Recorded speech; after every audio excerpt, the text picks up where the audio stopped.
أعوذ بالله من الشيطان الرجيم.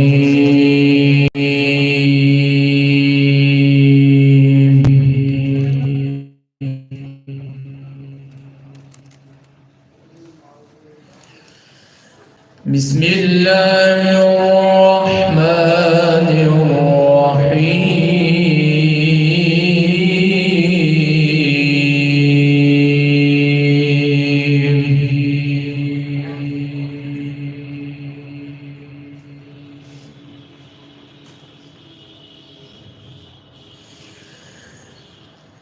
ألا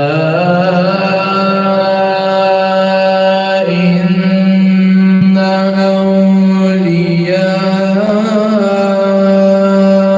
الله لا خوف عليهم ولا هم يحزنون.